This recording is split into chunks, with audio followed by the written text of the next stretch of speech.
So, ThanksGrieving. Thankful, yes, and also filled with grief, mourning, and despair. When I was a little girl, I loved stories about Native American Indians, and I wanted to be one. I come from a long line of farmers, and I grew up picking string beans and shucking corn in my backyard with my parents and grandparents, and I adored the bitter pears and even more bitter pecans that adorned the yard, the ground of my backyard, gifts to me from the trees. And somehow embedded in my love for nature and for harvest was another love, a love for the native people of this land. And I believe that being taught the story of Thanksgiving as a child was part of that for me. I grew up with loving, well-meaning parents and adults in my community who encouraged and even celebrated my choice to dress up as an Indian girl for Halloween. I felt transformed by this costume into someone from another culture and, in my mind, another time. Closer to the earth and at one with nature, wearing moccasins that let my feet feel the earth. My elementary school mascot was an Indian, and I loved my red t-shirt with the bright yellow emblem of a bonneted Indian chief. I identified with it. Decades later, my first paid role as a dance performer was in Manteo, North Carolina, for America's oldest outdoor drama, The Lost Colony. Along with other dancers, I painted my body brown each night with what we called Indian paint and performed Native American-inspired choreography, earnestly attempting to represent a history that I did not fully understand. Today, decades later, the Lost Colony rightfully employs Native American choreographers and no longer requires body paint for its dancers, thank goodness. So I heard a few chuckles, and I'm sure some of you can relate to these stories, and I share them with some shame. Retelling these complicated stories doesn't make me feel proud because I know today what I didn't know then, that it's not that straightforward, and my glorification or identification was misplaced. Perhaps some of you have stories like these too, and I don't share them to actually unpack my personal stories. Now that's my work to do, and you likely have unpacking to do of yours related to this or other things in life. For whatever your family or personal history may be, we all do. I share these stories in the same spirit as I shared our opening song because they're the truth. We all hold part of the truth about American US history, and without acknowledging these truths, I don't really know how to begin. I feel like, I'm going to go off script and say, as a Unitarian Universalist minister, I've observed how we've honored Thanksgiving or not honored it in certain ways.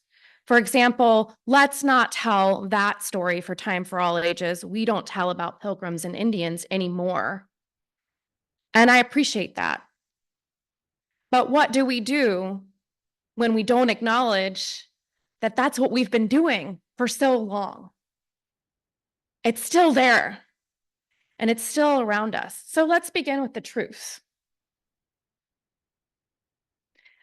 I could have begun this sermon with a different truth in a different way, not personal, not from my own life, but from our shared Unitarian Universalist history. And you see, I'm sure you all know, maybe some of you don't know, but it wasn't just Emerson and Thoreau and the other Boston Brahmins who we look to as the ancestors of our Unitarian faith in New England. You know, that's not the only reason why our UUA headquarters are in Boston, right? It happened before that. The Puritans were our people. Whether or not they were our people, they were Unitarian Universalist people, the people of our culture. And so the decolonization of Thanksgiving is our work to do. A 2022 article published by River Road UU's Land Acknowledgement Task Force states, the effects of 17th century colonialism remain alive today, from discrimination toward people of color and land property rights to antiquated laws and public misconceptions. The proud tribal people who once roamed this land were driven from it, either robbed of it by broken treaties or forced to leave by warfare. Yet the indigenous people who held sovereignty over our land 1,000 years ago are still around and working to regain awareness of their history. The UUA recognizes the growing awareness of the role of colonialism in American history and its continued social impact. The 2020 UUA General Assembly in Providence, Rhode Island, was held to coincide with the 400th anniversary of the arrival of the Mayflower at Plymouth Rock. In what is now Massachusetts, the Pilgrims' arrival decimated the Wampanoag indigenous people within 20 years. Indigenous Americans cite the inaccuracy of the traditional Thanksgiving story as an example of efforts to erase historical truth about the cruel treatment of Native Americans from the 16th through the 20th century. You know, I think about that date, 2020, right? And what it would have been like if we hadn't been in a pandemic and had been together at the UUA General Assembly in Providence, Rhode Island, where this honoring of the 400th anniversary of the arrival of the Mayflower would have been. That's okay. History gets interrupted and we continue on. So the holiday of Thanksgiving was officially declared in 1863. You know, history starts the idea a little bit before that and it coming more into common culture a little bit after that. But the story goes that Sarah Josepha Hale persuasively convinced President Abraham Lincoln to invoke the holiday of Thanksgiving in order to heal a divided nation. So this is where it comes in to our history. And side note, the Lost Colony play that I was a part of and its sister play, Onto These Hills in Cherokee, North Carolina, also came in actually around the time of the Cold War to inspire us to be more patriotic. So these stories are not coming in for historical merit as much as in a specific way to tell a specific story to make us feel something intended.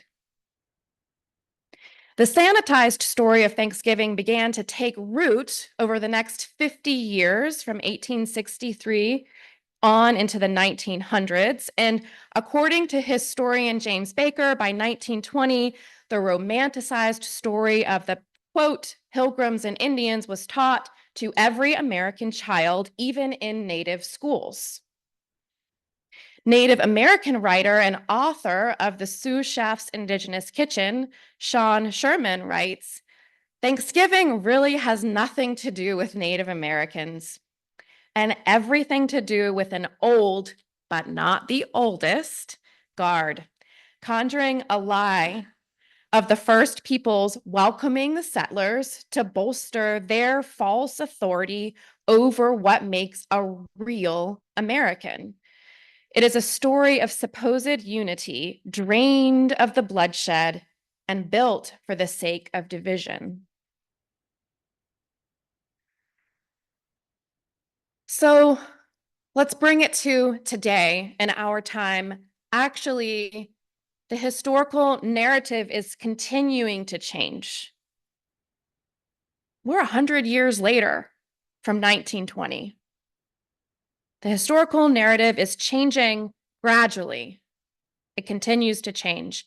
In 1990, November was designated as Native American Heritage Month. No doubt, this designation still highlights the romanticized version of Thanksgiving, which is within that month, conjuring a vision of the collective imagination of a happy harvest feast shared by New England Pilgrims and the generous Wampanoags. A few years ago, in 2021, so the year after that 400th anniversary, in 2021, Columbus Day was officially changed to Indigenous Peoples Day. That was just 3 years ago. One of the ironies of Thanksgiving is that the values of this holiday are absent from Indigenous culture. It's complicated. Gratitude and meal sharing are essential to Native American Indigenous life. It actually makes it harder when you think about it, right? Those good things are true, but we took away the terror and the things that we need to repair. Gratitude and meal sharing are essential to Native American life. Cherokee author Tracy Sorrell, in her children's book, We Are Grateful, shares that, quote, gratitude for connection to earth and each other occurs every day for Indigenous families, not just at Thanksgiving. And I also learned that from River Road UU's Land Acknowledgement Task Force. They have a lot of good information online. Our UU values, which place love at the center, call us to decolonize whitewashed histories like that of Thanksgiving and to look deeply and reckon with our past and present in order to move towards a liberated future. The Thanksgiving holiday promotes traditions that align with many of our shared values. Peaceful gatherings around community tables, sharing what we have with others, gratitude, celebrating the earth's abundance, and caring for each other. We do not have to disown these values in order to reckon with our past or express our grief over the dishonest depiction of America's cruel origin. In fact, can you feel it? We move closer to those values when we acknowledge the truth. We move closer to those values. You know, I wrote this sermon and it felt a little bit like a lecture, so I preached a whole different one in my car on the way here, and I don't know, went off to the ether somewhere, but I have to say, one thing that I said aloud to you all in my car earlier is that, you know, Thanksgiving, it's a little bit like the way I feel about the holiday now is kind of how you feel at the end of the meal when you're like top button of your pants. It just is uncomfortable. You put them on before and it felt right. Now they don't fit. You need to readjust, right? And maybe next time in the future, we won't even try to wear something that doesn't fit us right, but we did already. So, you know, if you feel uncomfortable, that's okay. We need to readjust. Thinking dialectically is a psychological skill. Thinking dialectically means holding two different truths at once. It's a skill. And acknowledging our contradictions and doing the work, truth-telling and repair can make for a more honest, authentic, genuine, and comfortable, top button undone life. No matter where we reside on this continent, we are living on Indigenous land. Our footsteps are making their way in the shadows of the ancients. This aging Hearthstone building in its infancy compared to the tens of thousands of years history of those whose bodies make this soil.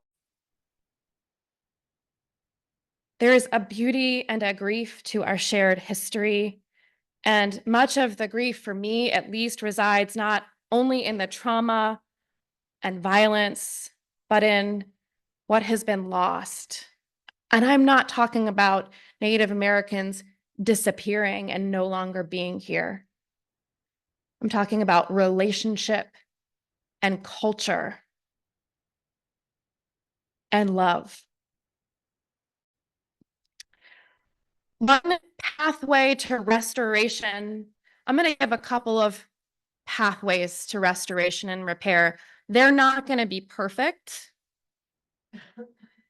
This isn't going to happen overnight, but I'm going to give a few examples. Pathway to restoration offered by sous chef Sean Sherman is to explore a deeper connection to what are called American foods by understanding true Native American histories, and to begin using what grows naturally around us and to support Native American growers.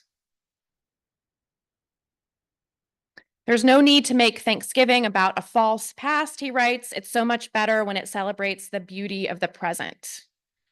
Moving into education, beauty, respect, acknowledgement, relationship is what he's offering as a path towards restoration. The city of Hillsboro, Oregon, where some of you may know I preach on second and fourth Sundays virtually, it gives us one example of an Indigenous partnership. This is a partnership that the city has moved towards. It adopted a land acknowledgement statement in relationship with an Indigenous community engagement group.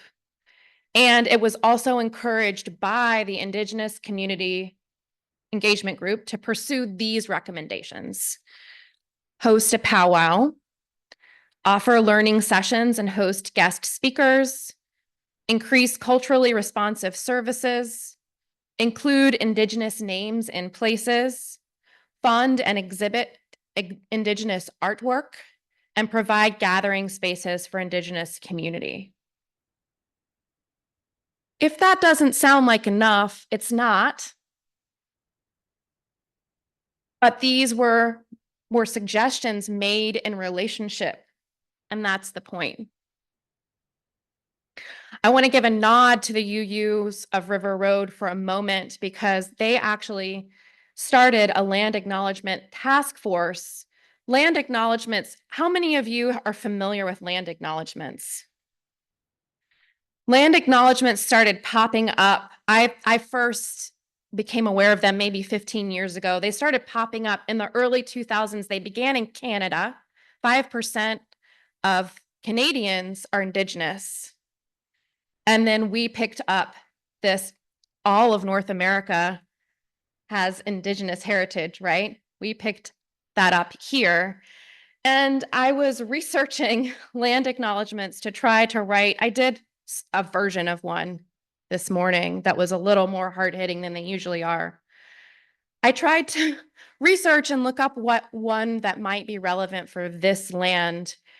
And I realized why people have become very edgy and critical of the overuse of land acknowledgements, because I found them everywhere. Virginia Tech had one, EMU had one, all on their websites. They're not bad, but it's not a box to check. And if we are moving out of the culture of perfectionism towards actual repair, we haven't really done it by putting something on our website. So that's why their task force was made, to explore what we should do in relationship. So I'm going to give a little bit more history about UUs, and I want to prepare you that we're not going to have our normal discussion time, but we're going to do a little ritual together that will be interactive to conclude our service. And there will be time to speak, just going to be a little bit different than normal. So our UUA's 2020 Action of Immediate Witness to address 400 years of white supremacist colonialism, that's the title of the AIW, encourages us to gather and act in solidarity with all Indigenous peoples struggling to preserve their land, waters, peoples, sites, and sovereignty. And I have a whole list of more here that I'm not going to read now for the sake of time, but I encourage you to look up our UU Act of Immediate Witness that we wrote and that we voted on in 2020. Those acts of immediate witness we spend so much time on and so much effort on, and then they don't mean anything either if they just sit there and we don't let them guide us. So I want to bring it back to the beginning of my story, and this also really isn't enough, but I want to share something that links to the beginning of my personal story. So in my own life, 20 years after performing as a Native American dancer in the Lost Colony, I had the privilege of going on a 10-day pilgrimage along the Cherokee Trail of Tears with my divinity school, with my university, actually. Along the way, I participated in development of an emerging app that provides users the experience of a self-guided tour along the Trail of Tears. And one of my roles as a student was just to write some language for one of those sites. And I wrote a description of the sister site, the sister play to the Lost Colony, a historical drama put on by the Eastern Band of the Cherokee in North Carolina called Unto These Hills. And while I may not have rewritten history by writing language for this app, it did feel restorative to tell the truth about these political pageants and complicated works of historical fiction. That was a small moment of restoration for me. My site narrative for Unto These Hills concluded with these words that was inspired by the Cherokee Eastern Band's website. Quote, "The story of the Cherokee does not end with the theater night when the theater night is through. For their story in these hills still endures. The Eastern Band of the Cherokee Indians, currently residing as an autonomous and sovereign nation within their Appalachian ancestral home, tells a modern story of resistance and resilience." So friends, today and every day, we are writing the history of the people of the future. So what will that history be? Part of it will be a group of UUs in the Blue Ridge who were small in numbers but large in heart, who gathered together seeking the truth in love. And in that spirit, we will now move into a ritual of ThanksGrieving together.